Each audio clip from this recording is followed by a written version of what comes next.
says the webinar is now live.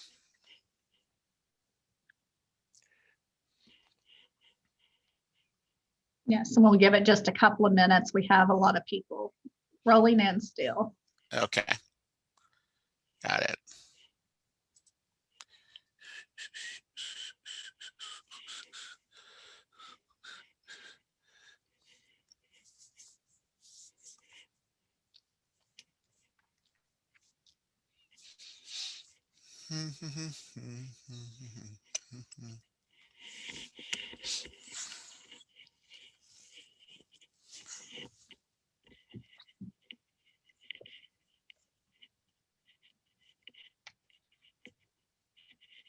Okay, well, I have that it's straight up 11 o'clock, so I think we'll go ahead and get started. So welcome everyone to this morning's webinar, which is Understanding Minority-Based Government Contract Certifications.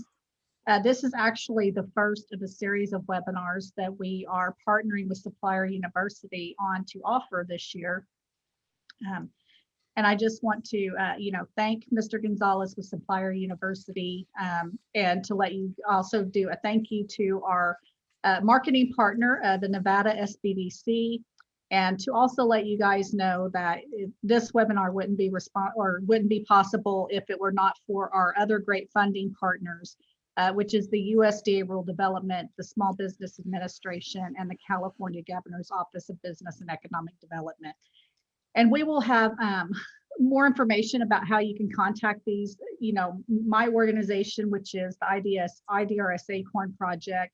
We actually provide small business training and technical assistance to Native entrepreneurs throughout Indian country, working primarily, our primary states that we work in are Nevada, California, and Oklahoma, but we do work with a lot of tribes and other Native organizations throughout the country. And I'll send you some more information about our organization after the webinar is over, when I send you an email follow-up for the webinar. And then also you can see there is the Supplier University website, as well as the Nevada SBDC website. So at this time, I don't want to take up too much more time. I want to go ahead and turn it over to Mr. Gonzales and let him introduce himself and get us started on today's webinar topic. Okay, Lynn. Are you going to? I can't get on your Zoom. There you go. There you go. It's all yours now. Okay. All right. So good morning, everyone. My name is Bennie Gonzales, and I'm going to be your instructor here. Let me share my screen here. Okay, just a second. I've got to open up my PowerPoint. Okie dokie.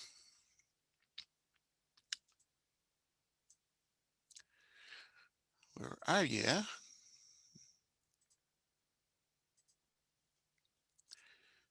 Two.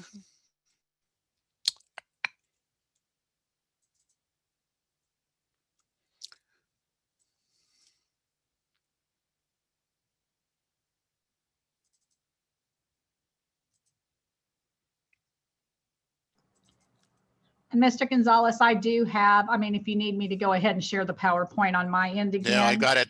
Okay. I've got it. I've actually got it up now, Lynn, so thank you. So let me log off of that here real quick and try this again. Zoom. All right. There's some technical difficulties going on here, Lynn, but it's all right. Share screen. Let's see here. Here we go. Here, I can see that, Lynn. Lynn? I can't hear yes, sir. You. I see it. It's up. You could probably go ahead and put it in.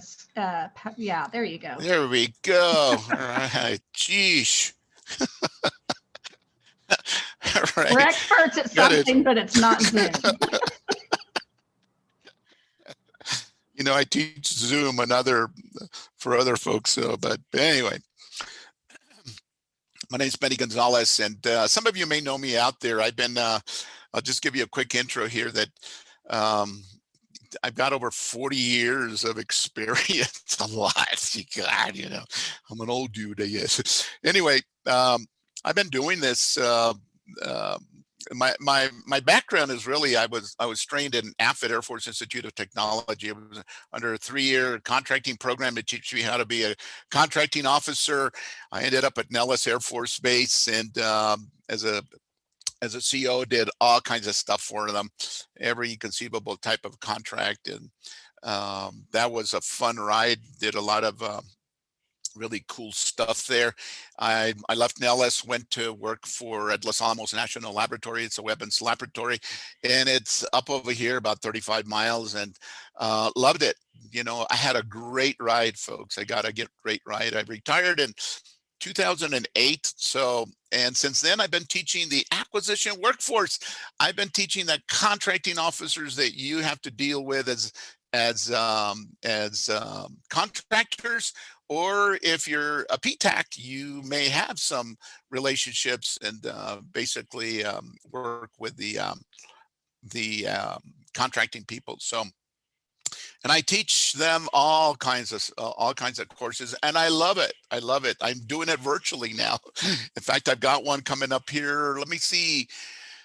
Here in another week, on performance-based work statements, how to develop the work statements that a lot of you see out there that you're either helping your clients with as PTACers, or you as a client or as a contractor or as a potential offer are looking at. So, and I love doing it. I love doing it. And Lynn, I'd like to thank Lynn and the Acorn Project for sponsoring this.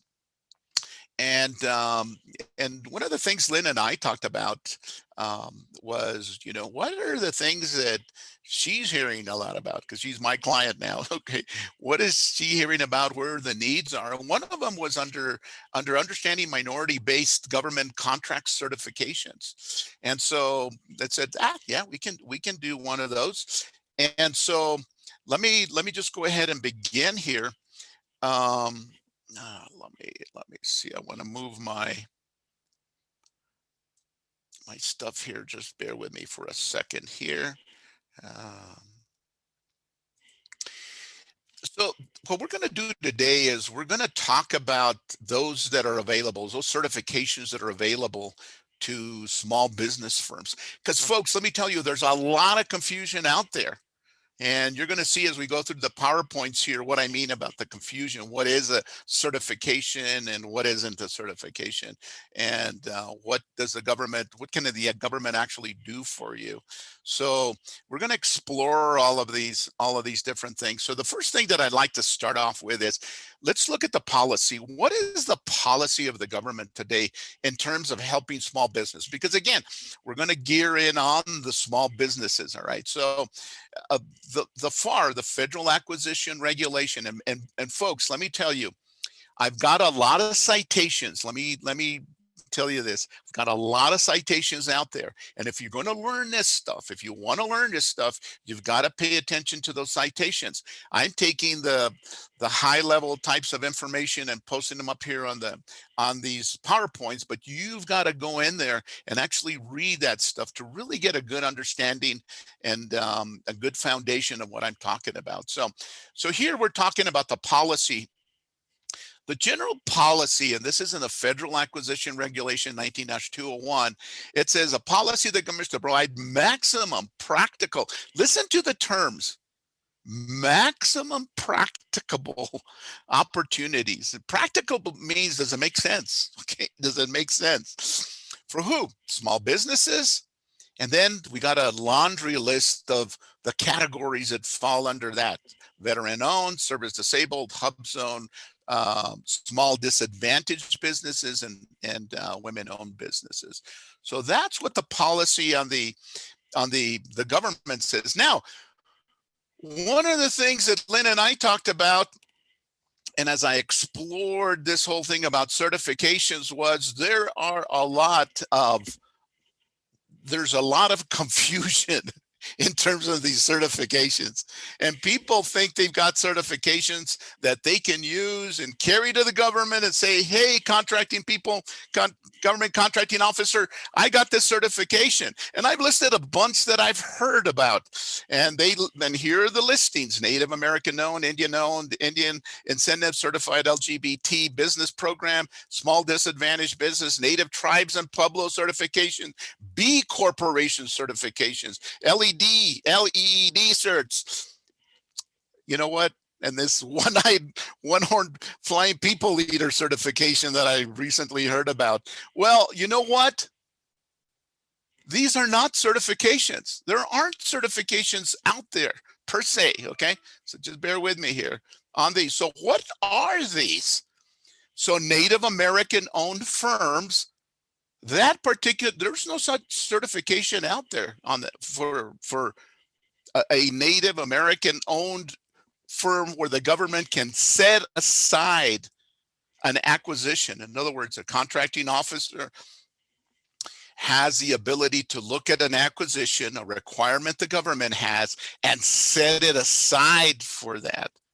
Now, this particular term is used interchangeably with the next term, Indian-owned economic enterprises. That particular term applies to the Department of Interior acquisition, not federal wide. Because again, the thing that we're going to try to have you understand is, what are federal wide certifications? In other words, all agencies out there accept them and utilize them and understand them and can set aside acquisitions. All right. So Indian-owned economic enterprise, that particular term and certification that goes with that, applies to the Department of Interior acquisition. Indian incentive program, that is a program that's imposed on prime contractors. And we're going to talk more about these last three that we're talking here. Certified LGBT business program. There's no federal certification out there for that. There is a national chamber that offers certifications. And there's some states that during my research that I found out that have these certifications, but they do not apply to the federal government acquisitions. Small disadvantaged businesses concerns, that's a classification, a definition. A minority-owned enterprise, that particular term is used for Department of Transportation funds that are given to states, all right? And the state basically awards contracts for fixing the highways and things like that. And one of the things that they put in there, the states, the state government, puts in there is that that particular firm who gets that contract deals with minority business enterprises. It's not a federal program per se. It's a Department of Transportation program that is applied to prime contractors who are awarded contracts by the state, not by the federal government. Native tribes and Pueblos, again, terms that are used interchangeably with the first three there at the top. B corporations. I've been asked about B corporation certifications and money for that. I said, those are third-party certifications. I'm not suggesting they don't have anything to do with the federal government, but you can't take the certification and get funding associated with that because you have that certification. Or when I say funding, actually get contracts. LEED, Leadership in Energy Environmental Design. Again, third-party certifications. Natural Resources Sales Assistance Programs. Okay, now these are programs the government has, but they're set aside timber sales to small businesses. In other words, it's a program so that the small businesses can pay the government for timber. Okay, and then the next certification is the one-eyed, one-horned flying people eater certification. And you see that those little feet sticking out of that people eater. Well, that's because they didn't get their certifications done correctly. Okay, so we're gonna try to help you there. Now, listen to me very carefully. Listen to me very carefully. There are four, count them, 1, 2, 3, 4. They're listed there for you. This is it. This is certifications that are federal wide. In other words, all agencies recognize them, and all contracting officers within all of the agencies in the government can set aside programs. We're going to be covering about what set aside and things like that are. Okay. For 8A, and we're going to define and talk about 8A's, hub zone, service disabled veteran owned businesses, okay, and women owned small businesses. That's it. There's 4 of them. There's not the 11 or 12 that I listed. This is it, folks. This is it. All right. Now, I've got the FAR citations there for you. Pay attention to those. Go in there, read about them, find out more about what they're all about. Okay. Now, let's start off here with understanding a little bit about some goals. The government has goaling. In other words, the government for all of these agencies basically says to itself, hey, government, we're going to try to award 3% of all the awards that we make to contractors out there. 3% service disabled veterans, hub zone, 5% for small disadvantaged business, and 5% for women-owned business. Okay. Now, why is 8A not up there? Why is 8A not up there? Now, this is the U.S. code. Understand that an 8A contractor is not a contractor per se. They are a subcontractor. It's a subcontracting program. So who's the prime? The prime is the Small Business Administration. They are the prime contractor.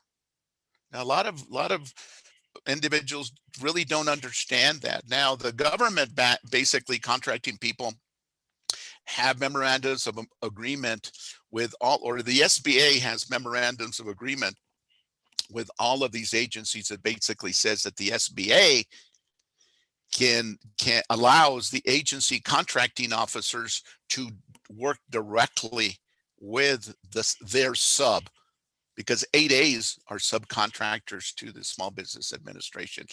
It's very important that you understand that, because as you see as we go along, why 8A is what it is. Okay, so let's just kind of move on. But this is just to kind of tell you the government has goals.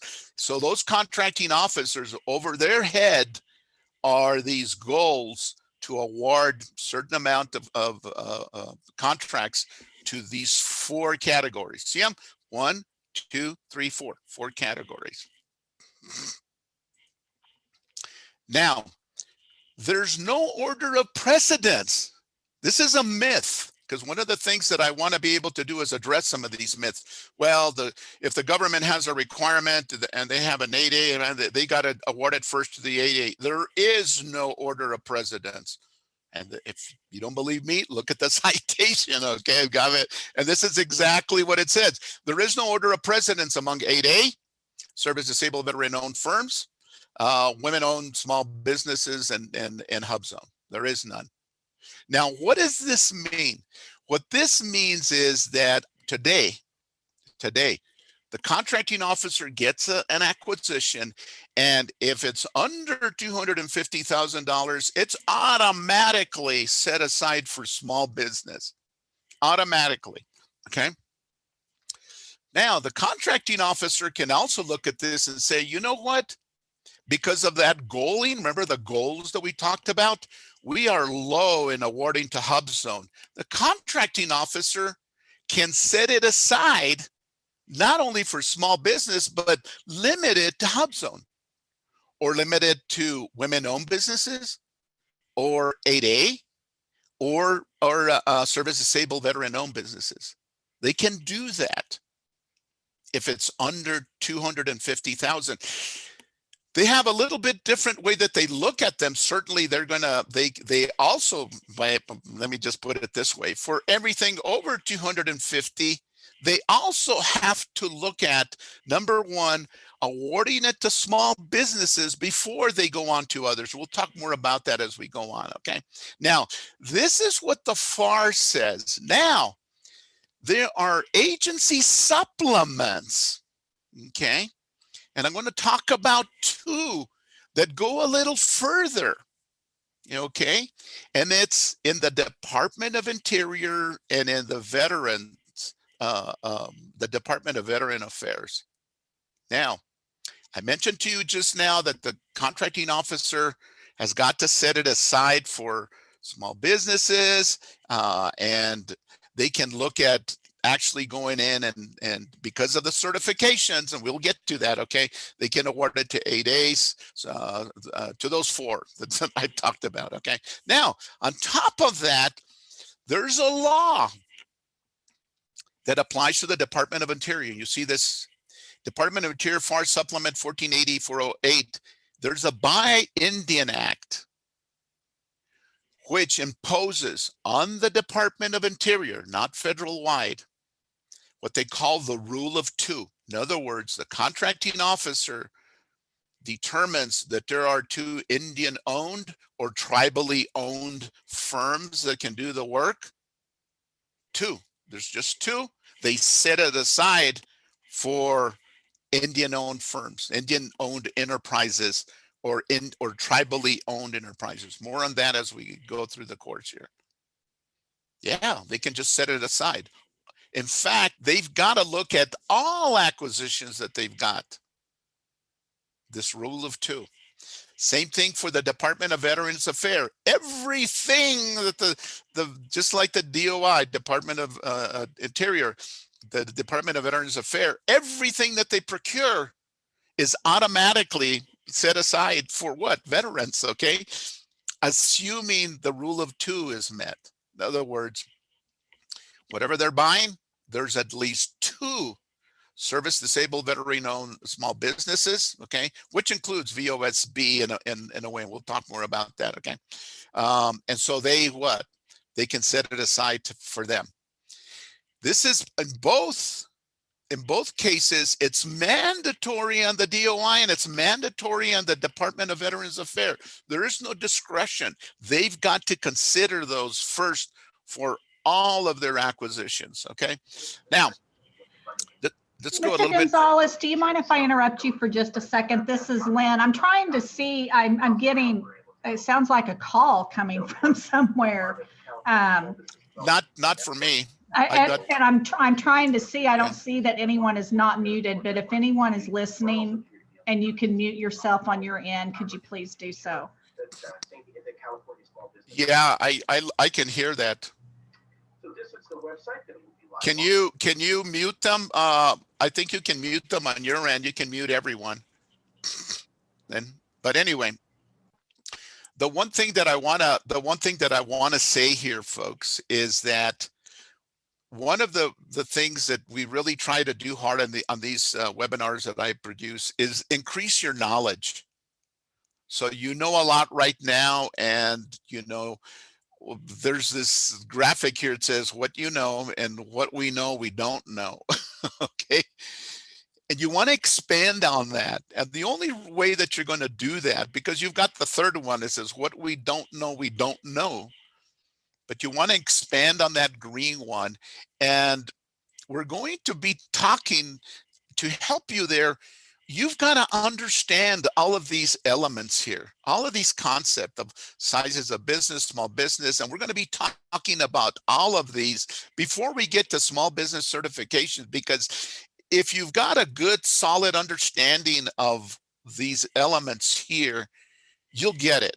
You'll get what we're talking about when we're talking about certification. So we're going to start off by talking about sizes of small business. This is a Small Business Act, Public Law 85-536. Again, these are the citations.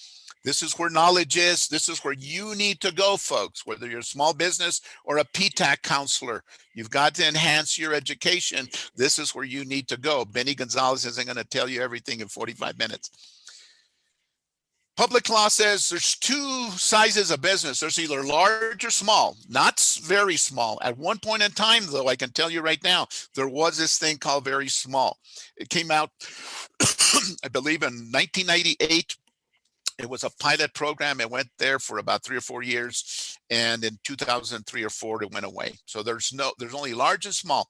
So who determines the size? The Small Business Administration does for all of these types of business size, and also the Veterans Affairs, along with SBA, for service disabled veteran owned firms. It's important you know that, because when you're dealing, if you're a service disabled veteran owned firm or one of your clients, they're not only going to deal with websites and information SBA's got to offer, but also in information that the Veterans Affairs offers. They deal with SBA deals and the Veterans Affairs deals with NICS codes. You've heard of these, I'm sure you have, but what do you know about them? It's a North American classification system, came about in '97. It replaced what was called the SIC classification system. All right. It's an independent government organization. It's a joint project of Canada, Mexico, and the US. Basically, that's what it was. All right. So it's not a government agency. So it doesn't classify large and small. It doesn't. All that it does, it gives data, census data and all kinds of other data on businesses and sizes and things like that. And the SBA uses that to find out whether or not you're large or small. So it only provides statistical information. It doesn't provide business sizes. So if you're getting NICS code information, it may be that it's information that's been basically taken by SBA and restructured so it can help you determine your business sizes. So who determines if you're a small business concern? You do. And SBA is the one that's going to if there's a challenge, they're the ones that are going to look at much information. Now, where is all of that information in? There it is, 13 CFR 121-102. And these are some of the characteristics they look at to find out your business side. Where this comes in, the takeaway here is, if you just sell potatoes, okay, to the government, or you sell electronic equipment, screens, it's simple to determine your business size.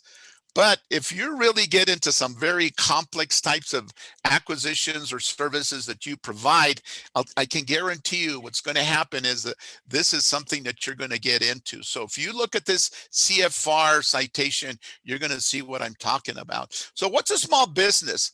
You know, it's a firm that meets the SBA small business size standard requirements out of the NICS codes, right? And that you're not dominant in the field in which it is competing. You're not dominant in the field where you're competing. Now, what does that mean? Well, that means that you're not the only one on the block, pretty much, that's doing that.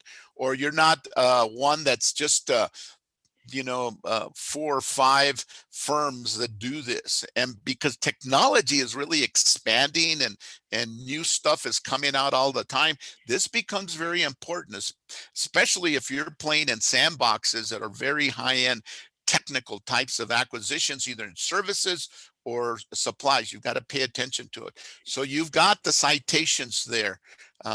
So if you're playing in those sandboxes, you've got to pay attention to there. So what's a small business concern? I've underlined concern because there's small businesses and there's small business concerns. Not for profit, for profit. That's what we're talking about. We're not going to be talking about this, okay? So understand the term concern is a legal term out of the CFRs that basically establishes that you're a for-profit organization, okay? Located in the United States of America, you pay taxes, and either you're an individual, a partnership, corporation, joint venture, association, or cooperative.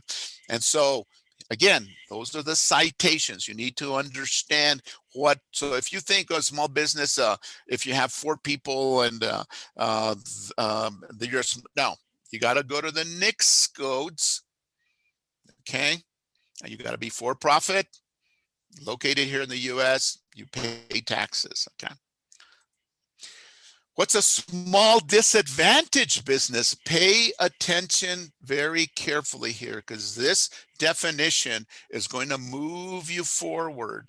Okay, it's going to move you forward as we go through here. It meets the small business size standards. Here's the first one. You're going to see that in CFR. Look at all the references here. 51 owned unconditionally and directly. And then listen to these terms, because I'm going to define them here. For you to be small disadvantaged, you got to be socially and economically disadvantaged. Okay, so what is socially disadvantaged? There's a definition there in the CFRs. So basically what I've brought here is who's socially disadvantaged? Those who have been subjected to racial or ethnic prejudice or cultural biases. Now, the CFR says there's a presumption, and it says the rebuttable presumption, socially disadvantaged individuals include Black, Hispanic, Native, Asian. So you're basically thrown into that pot. So the CFRs are going to define what is a Black American, Hispanic, Native, and Asian.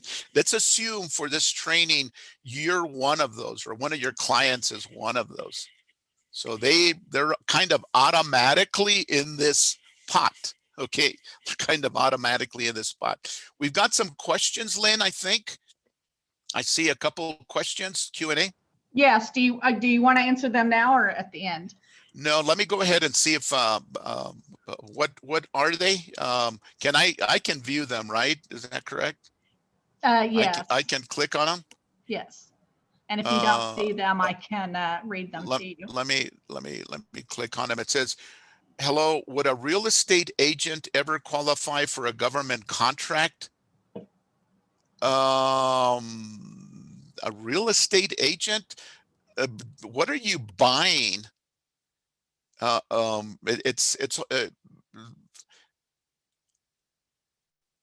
real estate agent could potentially, the government needs leases, right? They lease buildings. So a real estate agent could be, if they own the buildings, okay, conceivably they could.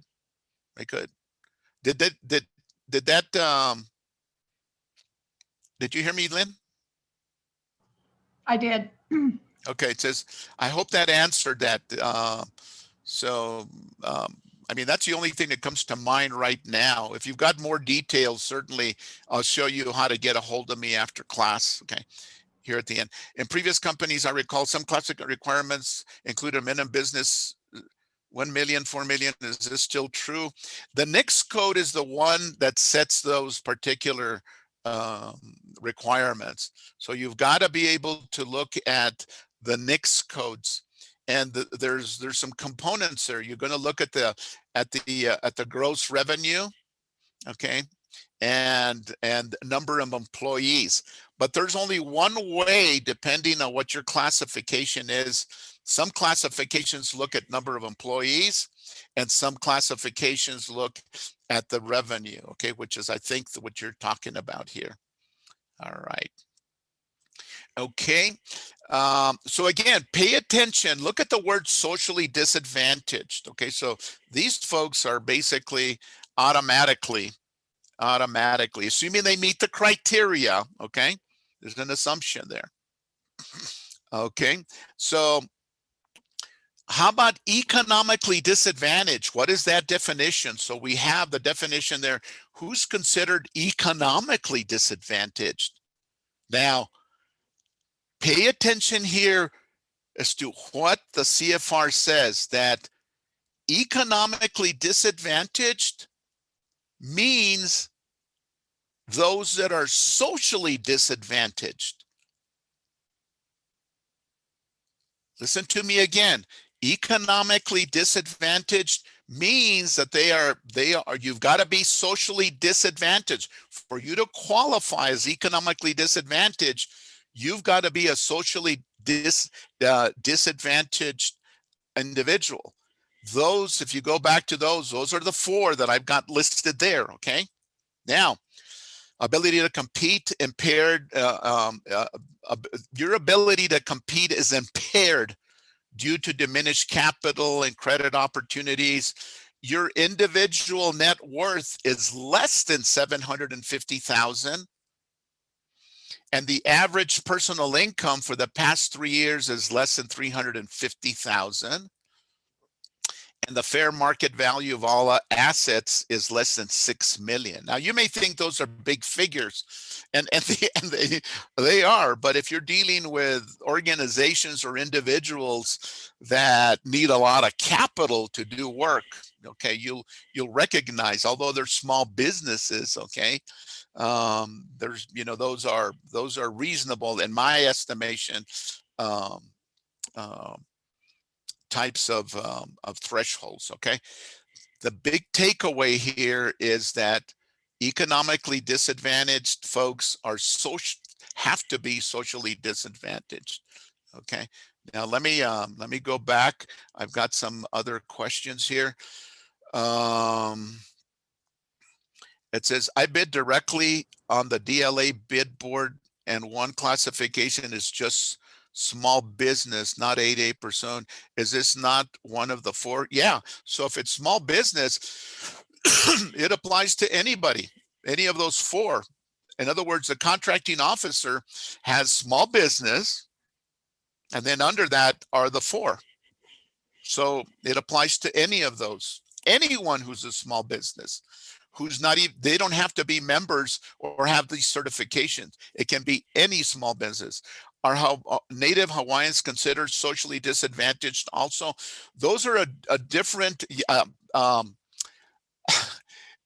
yes and no. Okay, it's hard to tell you, just give you a simple yes no answer here, but for the purposes of the course, yes. I would want for you to send me an email. I'm going to give my email on that, and I can send you additional information on that. Okay. Women-owned business isn't socially or economically disadvantaged. No. Now, there's an economic disadvantaged women-owned business that we're going to be talking about. So kind of hold your questions until then, okay? But these are the ones that I want you to pay attention to right now, okay? Now, let's go on. Now, let's talk about women-owned business, because there's 2 classifications. There's women-owned small business and economically disadvantaged women-owned small business. So what's the difference? Well, let's talk about women-owned business. And this, what you've got the 4 elements there. You've got to meet the business standard, 51 controlled by 1 or more women, management, daily business, submit information on women-owned small business to program repository. There's an area that you've got to send all of this information to. Now, look at the references, because I can tell you, if you were to put them in 8 by 10 pages, you'd have 20 pages of what defining what women and women-owned and economically disadvantaged businesses are. Now let's talk. That's women-owned. So what's economically disadvantaged women? It's the same thing as a woman-owned small business stuff that I just showed you there. Okay, but listen carefully. Is a socially disadvantaged individual. So we looked at those 4 that basically we listed before, right? We listed in the PowerPoint as to who were those. It was Black, Asian, Hispanic, Native American. Okay. Now, that's if you want that certification as economically disadvantaged women. And then the other thing that's been placed, which is really interested in the CFR, can demonstrate potential for success.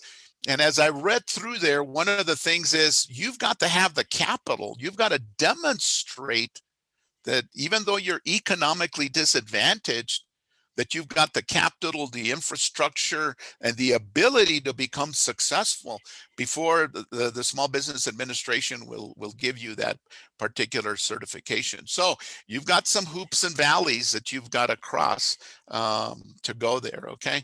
Now, You know, there's been a lot of debate on women-owned businesses and economic disadvantaged women-owned business. And what I'm providing you here, in fact, Lynn is going to send you, if she hasn't already, copies of the PowerPoints. This is in the Federal Register. This because people were confused. Well, aren't all women, can they, if they're in an economic hub zone? No, that doesn't make you an economic disadvantaged women-owned business, or even be able to apply for it. I'm going to read this to you very quickly because we don't have a lot of time, but I'm going to read it to you very quickly. And it says, there's a significant overlap between the eligibility requirements of the two programs, which is WSB and the EDWSB. Okay. The most important difference is that the concern can participate, that a concern can participate in the WSB program for as long as it is eligible, whereas participation in the 8A-BD program is limited to 9 years. Okay, that's one. Now, the other thing, and this is the big kahuna, so to speak, okay, the 8A-BD program has unique eligibility requirements that do not apply to the WSB program. In particular, the 8A-BD program requires the principle of a business to be socially disadvantaged in order to qualify for participation. Now, I'm not going to read the rest of that. You can read it, but there's a Federal Register. I would go to there if it's still not clear in your mind, and be able to go through there. Okay. Let me go to some of the questions here. And it's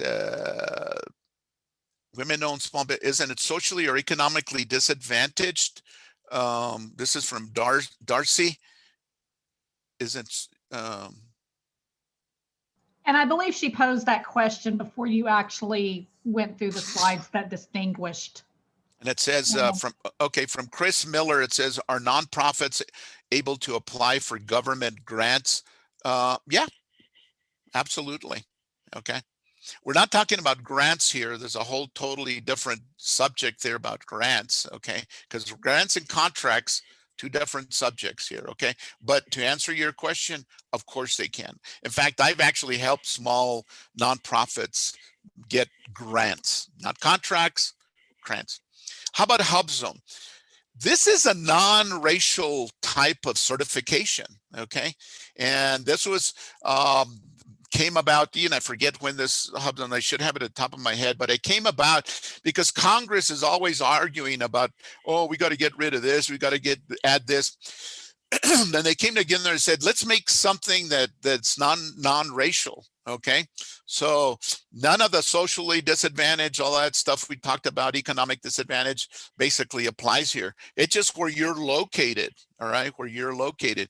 But you've got to qualify as a small business. It's not applicable to large business. And it applies to a community development corporation, agricultural corp, Native Hawaiian organization, Indian tribes, and individuals. In addition to individual, it can be all of those that I've also got listed. Principal office located in a hub zone.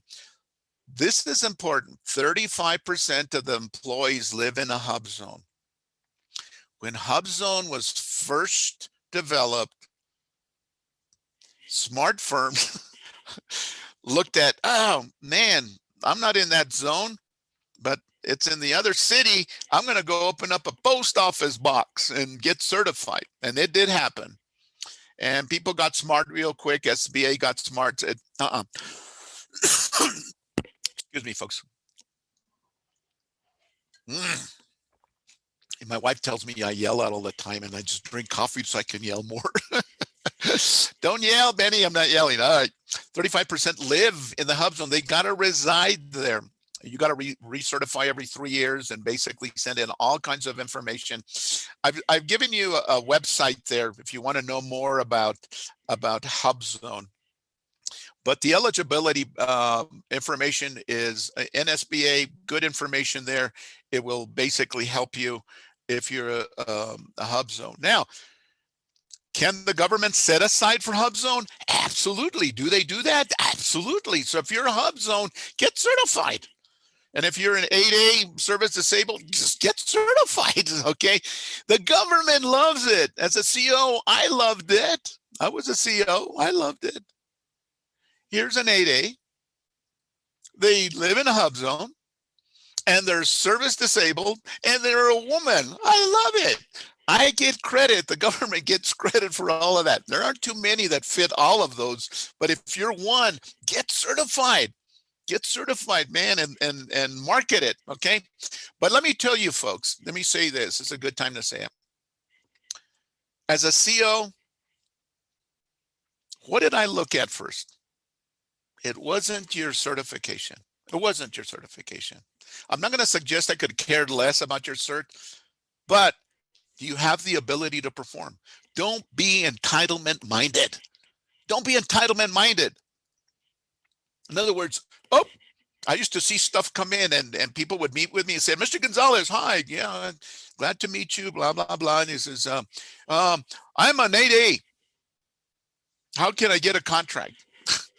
That's not the first thing out of your mouth if you're a contractor out there. What can you do for the government? What are your capabilities? The technical people that make a lot of these decisions along with the CO don't know what an 8A is. They've heard of them, a hub zone. They want to know, are you going to be able to do the work? That's where you put your information on your capabilities documents. Don't put there 8A, Indian owned, women owned, hub zone. That's the cherry on the topping. That comes at the end. Don't be entitlement minded. Okay, these are good programs, but they do not sell themselves. I know of 8As that have been in the program, all right, for 8-9 years, have gotten 0 contracts. And when they've come to me, they tell me, well, I haven't gotten any contracts. This isn't a giveaway program. It helps you, but it's not a giveaway program. Do not be entitlement minded, okay? It's not going to help you. Let's talk about the eligibility of a small business, okay? You want for all of these 4 programs we've talked about, for 3 of them, I've given you a certification there, okay? A CFR citation, okay? Which kind of gives you a lot of the same things that I've talked about. So if you want to, if this is probably the place that you would start if you want to begin finding out. Now, those are for the 3 that I just had listed, but for service disabled veteran owned, it's a little bit different. It's in a different CFR area, and it's very stringent. Right now, it's very stringent. And the reason is, folks, I'm not going to read it to there. You can read it. It was because when this program first started, we'd have, many contractors or offers say, yeah, I'm a veteran, okay? Well, a lot of these were challenged, and the government found out that it was a huge fraud that was going on by, believe it or not, folks, thousands of small business because of the self-certification. Yep, I'm a veteran. And the government never checked. Now they check. Now they check. Now they check. So if you're a service disabled or veteran owned small business, you should be glad because of the fact that there's vetting that takes place. So, and those people that fraudulently had those, were they penalized? Yes, they were. Yes, they were. Not all of them, but a lot of them were. Yeah. So understand that. Okay. How about eligibility for the 8A? Okay, 8A program. Got to be a small business. You see the CFR citations. Be a citizen. What's a citizen? Look at the CFR rate. Unconditionally owned and controlled by one or more. Here we go again. Socially and economically, you got to meet both those tests. You got to go back in your PowerPoints if you want to know what those are, okay? And again, socially disadvantaged, I've given you the citations there on your screen. 13 CFR 124-103 and 124-101. And again, you must qualify as a small business for its primary industrial classification. Why is that so important? Why do I keep putting it up there, folks? Okay, one of the things is, and Lynn and I had a conversation about this, that we've met businesses. I've met businesses that have come in and told me as a CEO, we can do anything you want, Mr. Gonzales. And I said, well, we're looking at and we're going to buy rocks. Oh, I can get you rocks. You want rocks? Yeah. And we also want to do a design on one of our systems and on an F-16. Can you? Oh, we can do that. Yeah. And yeah, we need some water to take in. Oh, we can provide water. And if you guys need wine, we can do that too. We got firms. We can do anything you want. PTACers, please, the counselors out there, really sit down with these firms that say they can do everything. They can't. Okay. And this is why that thing keeps coming up. Now, having said all of that, tribally owned 8As, there's a little bit different types of requirements that apply on the small business size, because it isn't necessarily just capital and individuals. It's many other elements, and we'll cover that here in just a minute. But here are the CFR citations. So if any of you know that, or working with the tribal governments that want to have programs, and I'll tell you what, folks, I've worked with many corporations. One in here in just 25 miles from here, Say Corporation, TSAY. It's a tribally owned or 8A for the Okeowinge Pueblo here in northern New Mexico, and they've done fantastic. They've done fantastic, and they get contracts with the laboratory, with the Department of Defense, and all. And I know because I was hired off as a consultant to be able to help them out. So. I've got some other questions. Let me look at some of these. Can you explain, this is from Anonymous. Can you explain small business set aside? How does it differ from the 4 federal categories of set asides?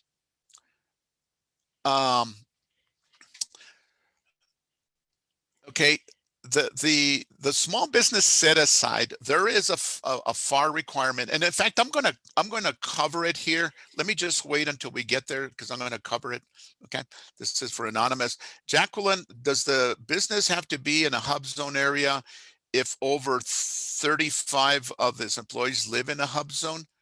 Does the business have to be? Yeah, they've got to have an office in the hub zone. So if it's let's say Santa Fe, New Mexico, there's certain parts that are hub zone. That business, to even the first thing the government looks at is the business in the hub zone. Yep, there's a map and it's in that hub zone. Okay. Now, do 35% of their employees live in that hub zone? Yes or no? If they don't, you're not going to get the certification. I can guarantee you, if you look at the CFR, what you have to provide, it's a lot of stuff, a lot of information. Now, there's a lot of tribes and pueblos. Okay, those are automatic hub zones. But again, they've got to do what? They've got to have the individuals there. And a lot of them do, the tribes and pueblos, things like that. Their people live within the tribal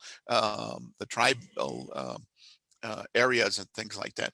And this is Tex. My name is Tex, and I live 100 miles from Minot, North Dakota, and I'm an American Indian living on a reservation.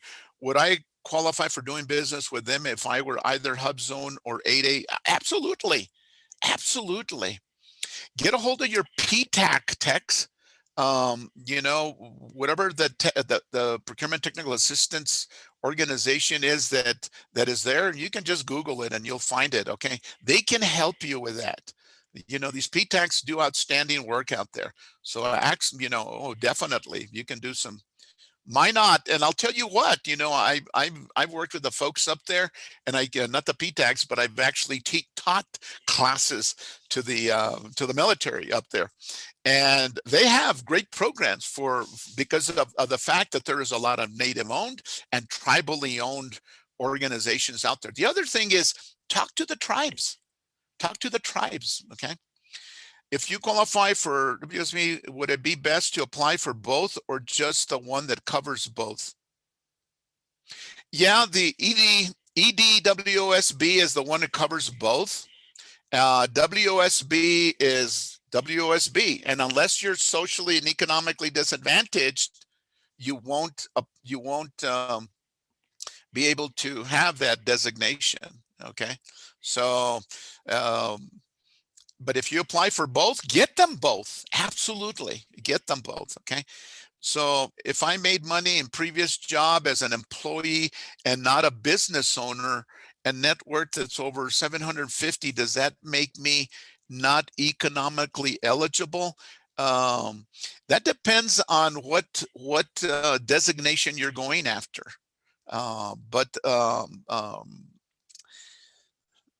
Let's see. So if I made money in a previous job, um, Michael, can you send me an email, give me more information on that, and I will definitely give you more info on that, okay? Yeah, I'm just not getting enough. I don't want to answer yes or no, because a lot of having canned answers doesn't work for a lot of this stuff. So send me an email, okay? I'll give you my email address here in a minute. When a client applies for certification with a VA, a question and the applicant asks if the applicant is a minority-owned business. Okay, however, the applicant cannot check yes or no. Yeah, that's correct, because it's interesting. You don't, you know, the service disabled veteran owned small business is separate and distinct. I'm going to go over that here at the end. You don't have to be socially and economically disadvantaged. The main thing is for veteran owned, you got to be a veteran. You can be a woman or a man. Okay, either one. Okay, you got to be a veteran. And to be service disabled, you got to be a veteran and have a service disability that was created during the service time. Okay, that's it. That's it. The SDVOSB certifications don't care if you're a minority or not. That's a benefit. That is a benefit, because then you can get certified and you can meet both requirements, and COs love that. I can tell you, when you get, now let me tell you, they love that when you can do the work first, and then on top of that you're a service disabled and you're woman owned and you're in a hub zone. I mean, that's beautiful. That's why they don't ask that. Okay, right. And then the next one is, I had WSB certificate, but after change of their SBA website, I had to apply again. There was one small error in my resume, so my application was returned. Okay. Yeah, that could happen. There's new requirements. They're really good benefits that came about. Get on the SBA website. It's got a good website. If a business only has one employee that is the owner, and owner does not live in a hub zone, but business is in a hub zone, can business still be hub zone? No, no. A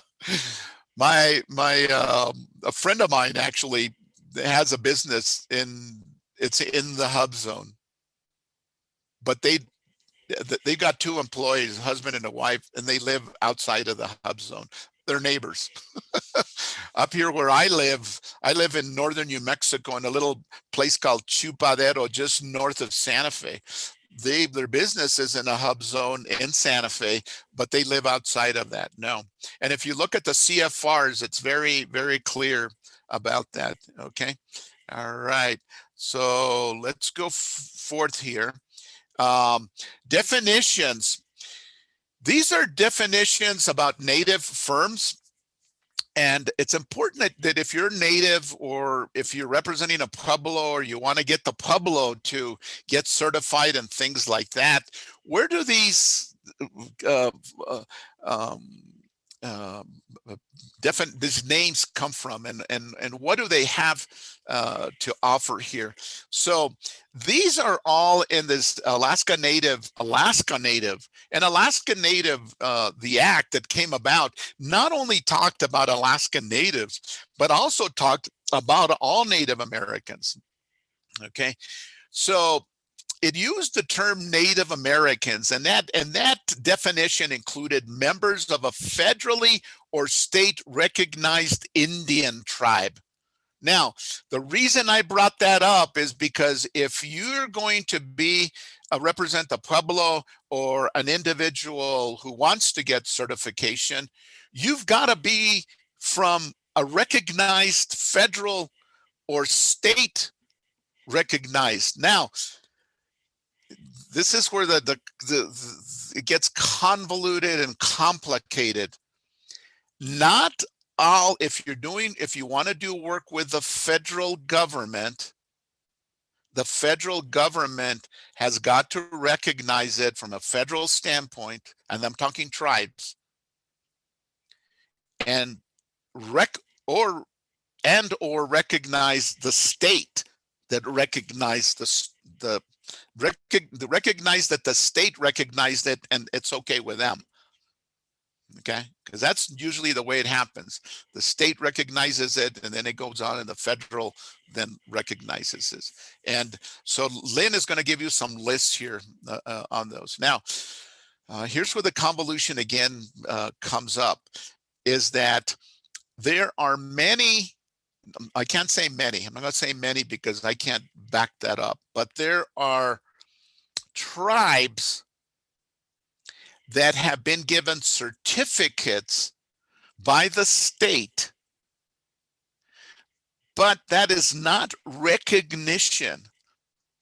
There was one, I'm not going to get into the details of that, of an individual who contacted me and said, look what the state said about us. And I looked at that very closely and read it. I said, it said that they recognized you to be a tribe, but it was very subtle, because one of the things that's required, I went to the federal regulations, CFR, and the state regulations, that the language that is used to officially recognize it has to say blah blah blah. It didn't say it in that proclamation, and that's what it was. It was a proclamation. It wasn't an official acceptance. And I'll tell you, right now there are many in line. I looked at some of these sites, the number of I'm calling them organizations because they're not Indian tribes. Now that's my humble personal opinion. Okay. And I'm not intending to offend any ones that may be on the list, but there's a lot of organizations that claim to be Native Americans. Okay, now my sister went to this DNA thing. I can't remember, Ancestry whatever, and they told her that she was 23 or 24% Native. So that makes me assume my mom and dad didn't have any hanky-panky going on there. Makes me, okay, Native American. Oh, great. I can go and join the tribe. They don't, those are not official. That's not the way you're going to go get your DNA tested and they say you're 70% Native American. It ain't going to happen. Okay, go to the CFR. Look at what the CFR says. Okay, doesn't say a thing about DNA stuff. Okay, Indian means members of an Indian tribe, band, group, Pueblo, recognized by the federal government. Look at this term, Indian, not Native American, Indian. BIA uses that. BIA, the Buy Indian Act. Okay, Bureau of Indian Affairs. Here it means Bureau of Indian Affairs, not Buy Indian Act. Okay. And it also means native. So if you if you think that's not confusing, you know that this is why a lot of native firms and Native American firms, whatever the confusion is at. All that I can tell you is read through the CFRs. If you are Indian owned, in terms of what your requirements, follow those. Okay. And again, the last one, Indian owned economic enterprise. Indian owned as determined by the Secretary of Interior. And what does the Secretary of Interior use? They look at the federal requirements. I mean, it's really, and to be an Indian owned economic enterprise means established for commercial, industrial, established for the purpose of profit. Here we go again, the concern, right? Doesn't say economic concern, it says enterprise, not less than 51% Indian owned, okay? Let's see, we've got some, whoa, we got a bunch of questions here. And it says,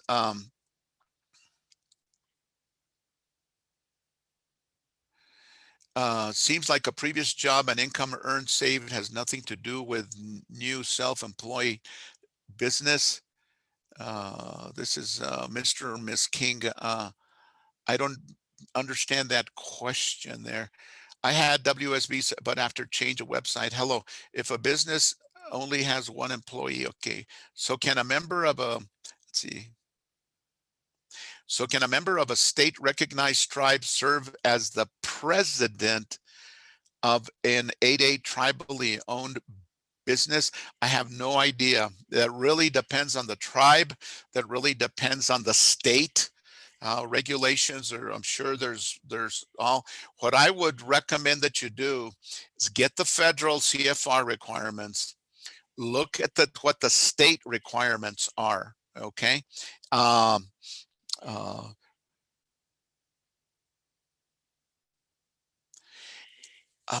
serve as a president.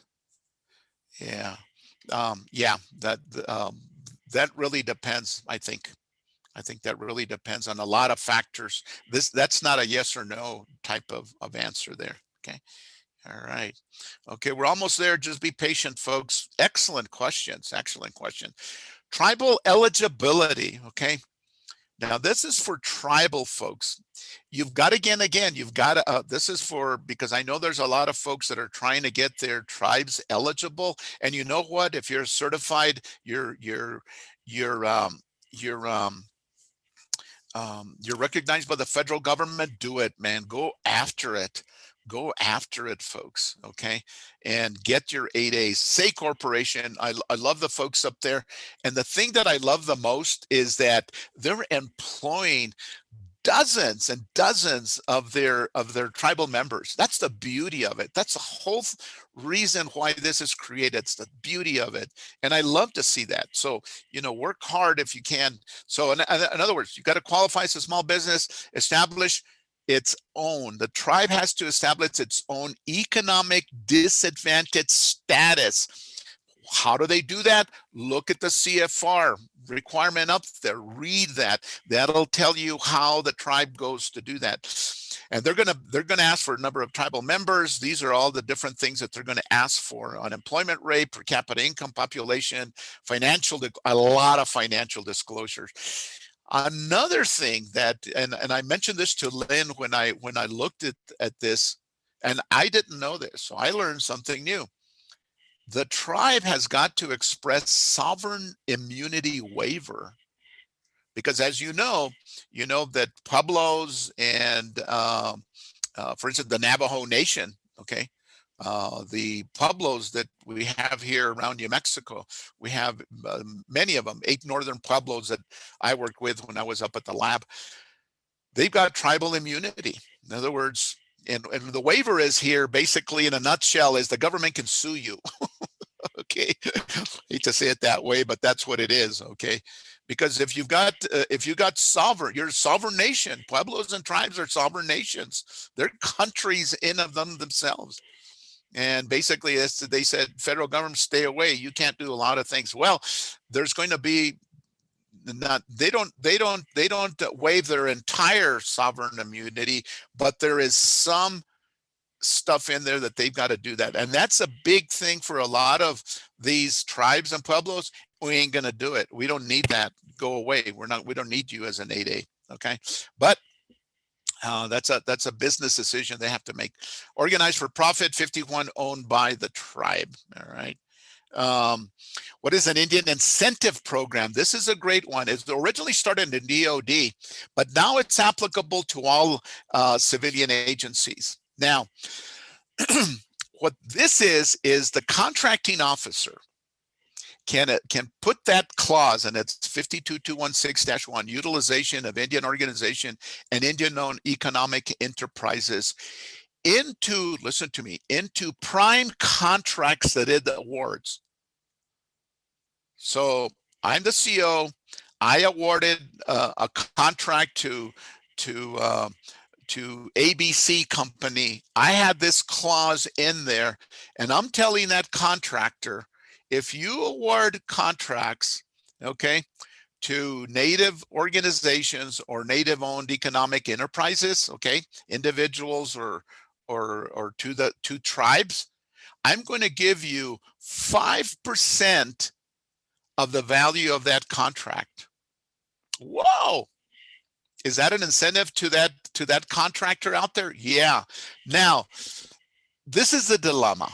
Okay, as a CO, I remember when this first came out, we had a lot of training on it because of the fact that we had to do several things. As a CO, we had to, number one, look to see whether there's really any opportunities that we think that this particular work, okay, that some of it can be subcontracted out to Indian enterprises. So we had to see whether there are any Indian enterprises, Indian firms that could actually do the work out there before we could even put it in there.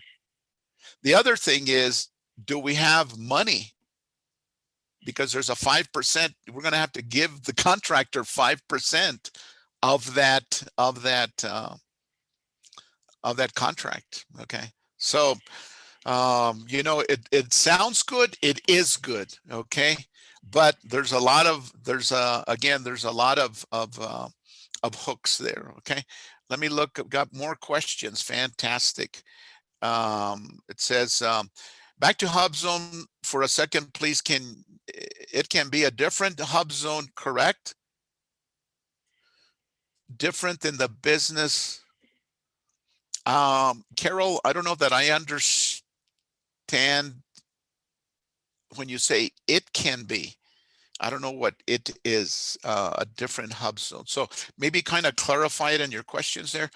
I have to leave for another meeting. Thank you, Mr. Gonzalez. Kara Watts, you can't go, Kara. We're not going to let you go. You stay sitting down right there. Have a good day. Take care. Isn't this also available to tribally owned primes that subcontracts to other? Again, anonymous, isn't this? I don't understand what this is. Okay, so kind of clarify it for me. Okay, all right. Okay, let's go on here.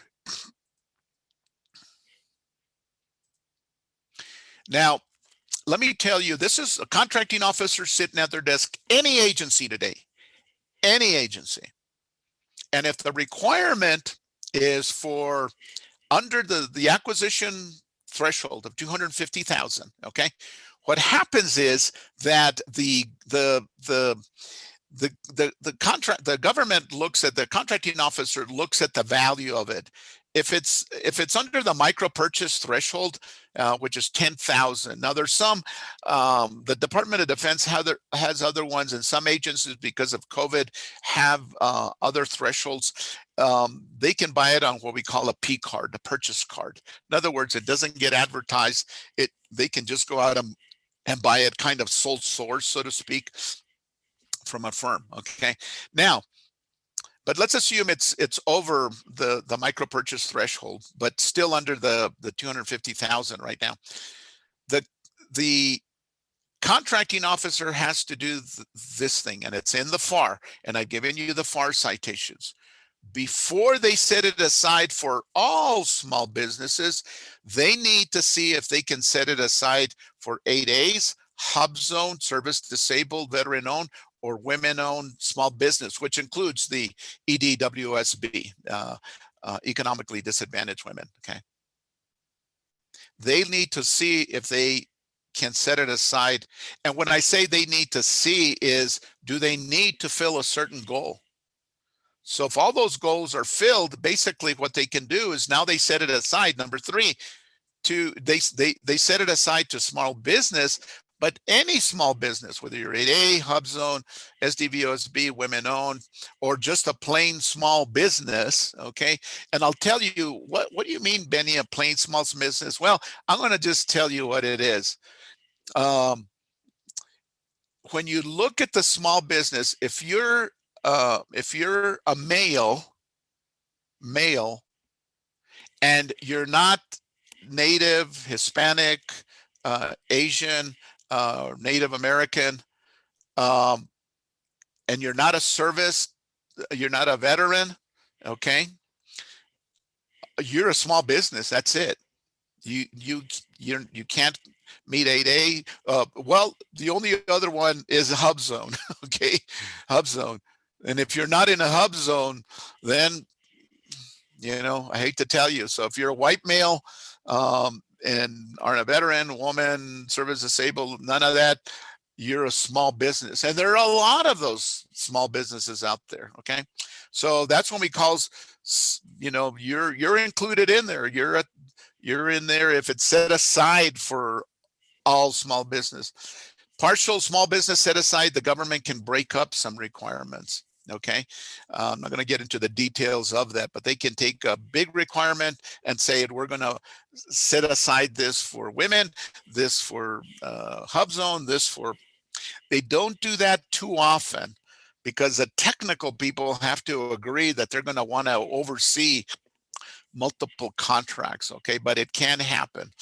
And then if the contract can't be set aside and unrestricted, it goes what they call unrestricted. It gets set aside for large and small firms. And then the next one is to large business. When the government now, when do they set it aside for large, not set it aside, they're not going to set it aside. Basically, they just open it up just to large business firms. It's when there's no small businesses that can do this work. Okay, and I can tell you, DoD, having done a little bit of that, a little bit of this on systems, weapon systems that we worked on, the development of those, they're just not any. Okay, and the government goes to large business. Now, how about over 250K? The government contracting officer has to go through the same evaluation. Can it be set aside to these four? If not, it goes to small business set aside, and then or they could also do partial small business set aside. In other words, break it up like we talked about, and then if not, it goes unrestricted and large business. But in both cases, they have to look at small business. That's a good thing that you need to be aware of. Okay, now this table, you got to really kind of look at it. If you're Native American, Hispanic, Black, and Asian, you're basically in a pretty good deal. 8A, yep, and hub zone. Can you apply to those? Yeah. Now, if you're going to apply as a service disabled veteran owned firm, first of all, you've got to be veteran. Just because you're Asian doesn't mean that you can get a SDVOSB. You got to be a veteran, and you've got to have a disability requirements that we've talked about. Okay, and if you want to be VOSB, you got to be veteran. Now, if you're, again, let's take Asian again. That applies to Black, Hispanic, and Native Americans. If you want to be an EDWSB, you've got to be a woman. Okay, you got to be a woman, and and must be socially what? Disadvantaged. You must be socially, you got to fall under one of those categories. Okay.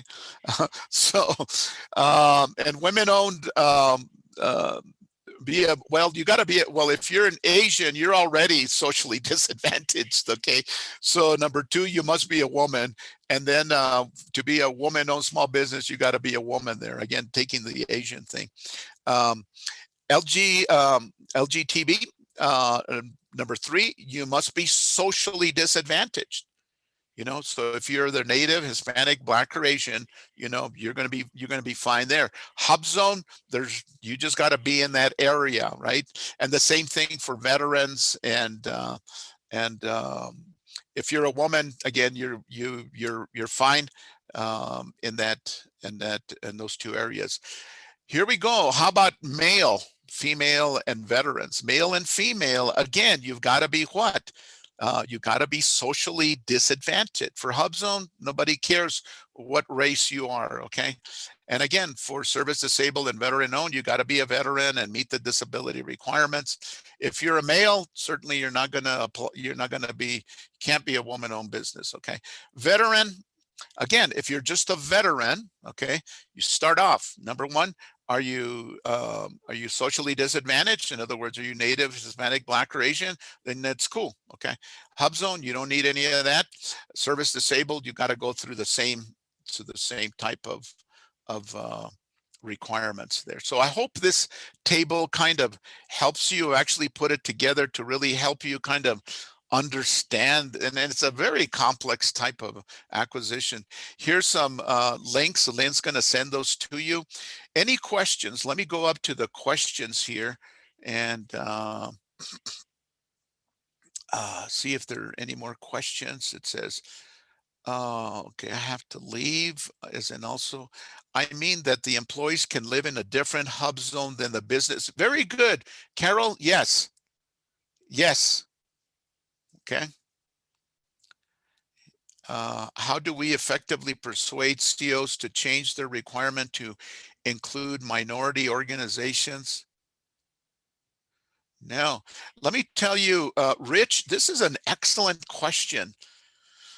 The one thing that you can do is, let me tell you, when the contracting officer, remember, when, in fact, let me go back to the, well, remember I mentioned to you that the contracting officer, that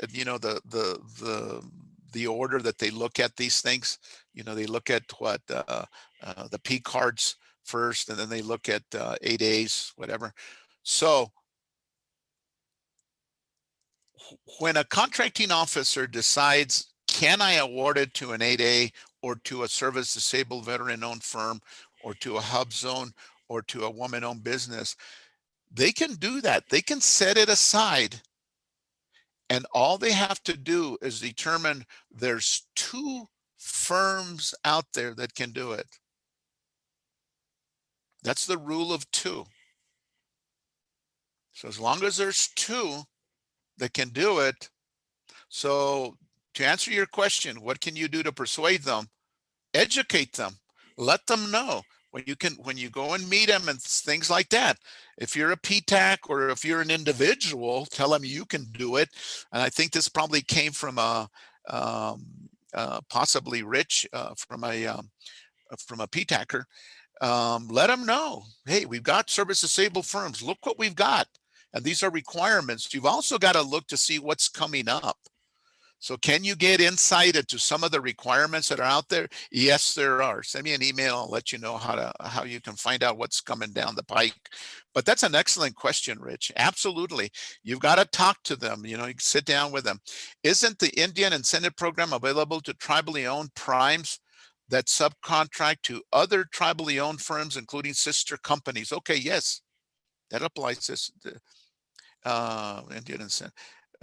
Many see this as a sole source versus competitive. No, because they can set it aside for 8As.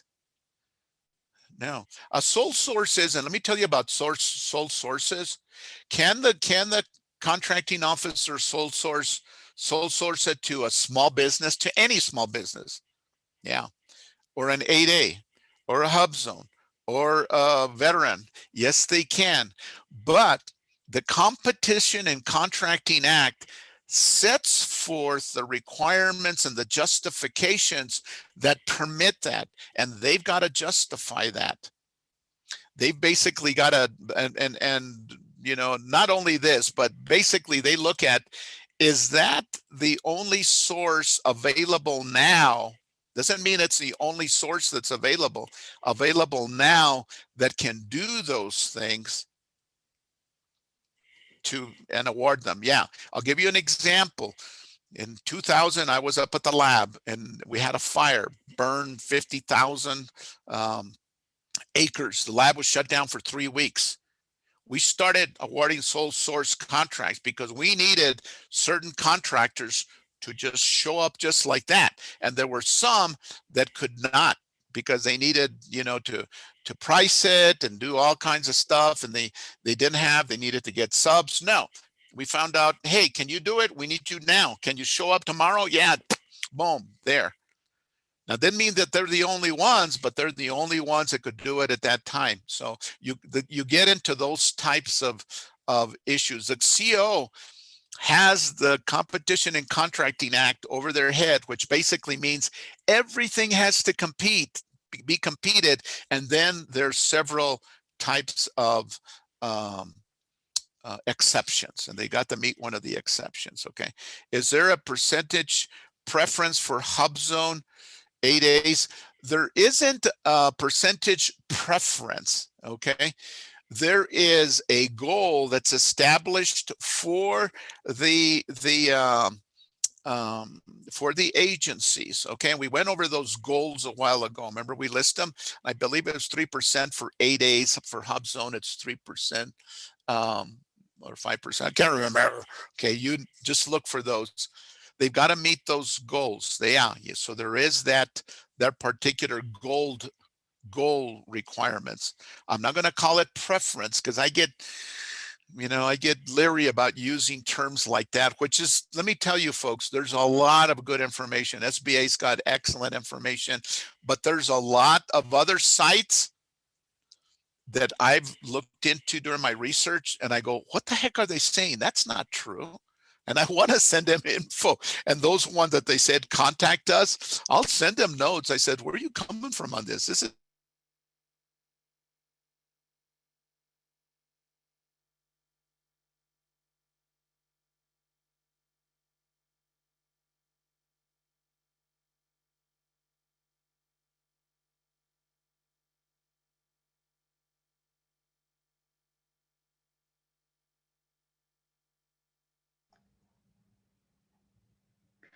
This is Lynn. I'm not exactly sure what happened. It could be that Mr. Gonzales had a blank out of his internet connection. So looked like we were pretty much, right at the end. So I just want to thank everyone for joining us for the webinar today.